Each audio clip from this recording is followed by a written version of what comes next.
الحمد لله والصلاة والسلام على رسول الله.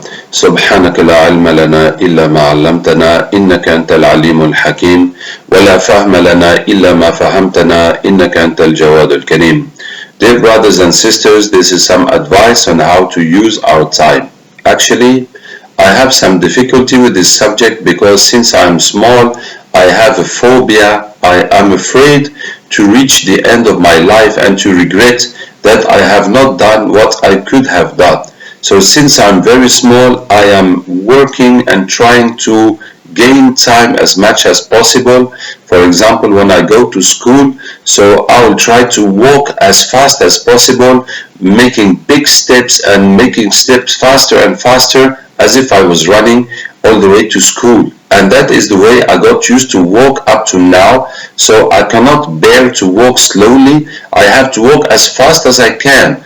And Alhamdulillah, that is good for your health because that your body will follow, your body will get used to this activity and this speed, and also your heart and your chest gets used to working strong, and that becomes the normal rate of your life. For example, and this is also a sunnah because Rasulullah sallallahu alaihi wasallam used to walk so fast that the Sahaba sometimes used to run to catch up with him. And also Sayyidina Umar radiallahu anhu, it is said, كَانَ إِذَا مَشَى أَسْرَعَ, when he used to walk, he will be fast. When he speaks, he will be hurt, and when he hits, he hurts. So that is a good habit to do, to always be speedy in your actions. A bad habit I used to have is to eat fast, and this is because since I am small, I'm running after time, and this is not a good habit. It is better to eat slowly to feel the taste of the food. Also, the eating slowly is part of the digestion, so it should not be missed. And also it is sunnah to eat slowly. So, but when gaining time, now you have to use the best part of your time as best as possible. For example, if you are a student, so when you are in class, you have to make sure you understand everything and you follow your teacher, and anything you don't understand, you ask him, so that when the class is finished, everything is clear in your mind.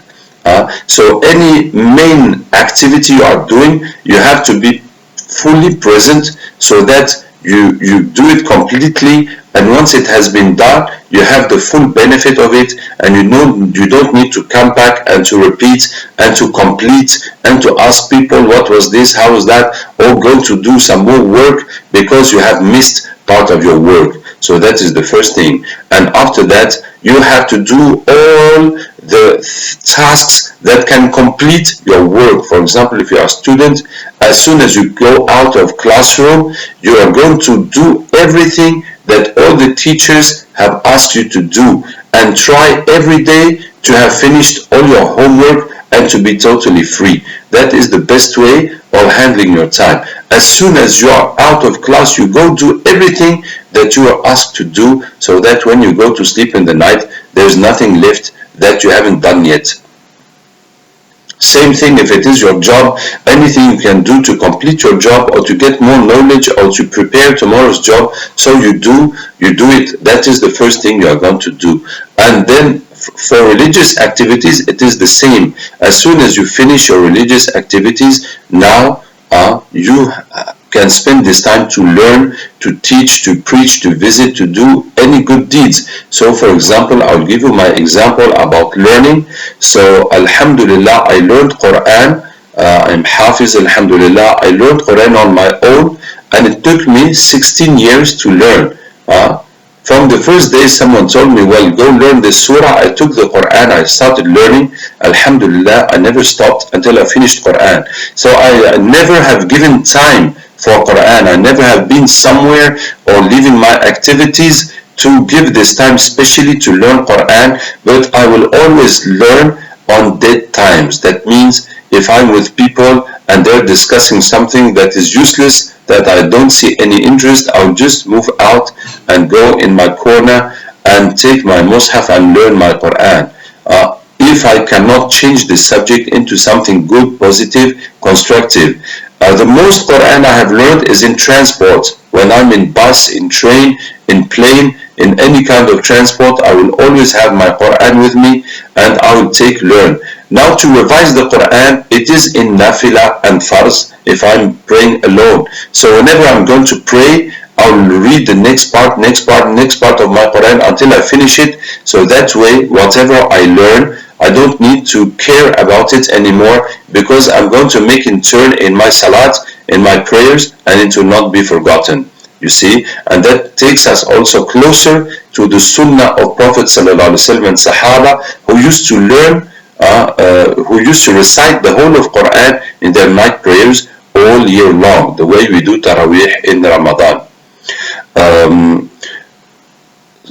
And concerning books, learning Islam, of course, we have to learn with ulama and ask ulama, and anything that is not clear in our mind, we should ask ulama. But some other things, for example, the understanding of Quran, so we have to use tafsir, the history, we have to use books of history. So I have books in my home, so whenever I am at home, when I have time, I read those books, and I will take one book, read it from A to Z, so that I have full understanding of the subject. Now I advise you, because our intelligence cannot be the same, that you have to have a notebook, that whenever you learn something good, or you hear or you read something good, something interesting, positive, you write it down. Take note of it, so that when you review your notebook and your notes, you will remember all these good stories and hadiths and dua and fa'idah,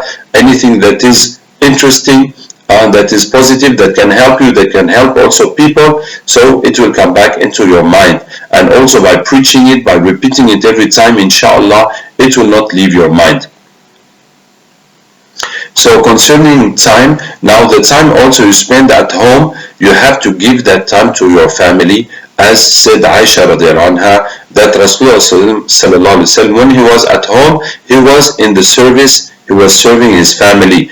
Well, it does not need to be washing dishes or tidying up the house, but what is necessary is that the time you spend at home, you give it to your family, for teaching, for reminding, for reading hadiths, for giving advice, for listening to them what happened in their house, helping them for the homeschool if it is your children, giving advice, telling stories, even playing with your children will be more interesting than watching TV, or than each one spending his time alone. Because when you play with your children, it will be educative, in the same time be teaching them, showing them good behavior, and also that will increase the love and brotherhood amongst you.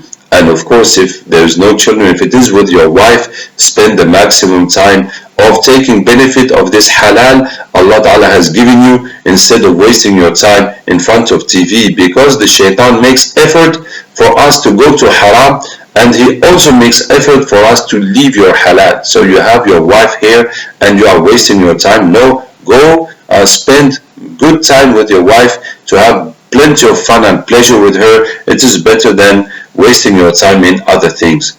So dear brothers and sisters, actually I don't have a daily program to say that after subh we do that, this hour we do that, but my base and my advice in handling time is not to waste any time, never waste any time.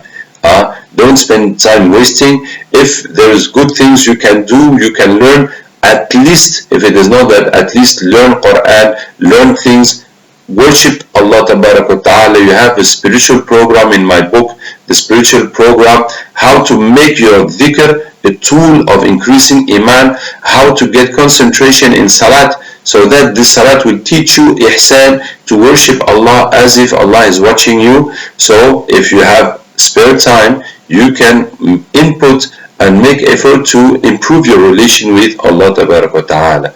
May Allah Ta'ala accept us and guide us and use us all for the good of His deen and His people. Wassalamu alaikum wa rahmatullahi wa barakatuh.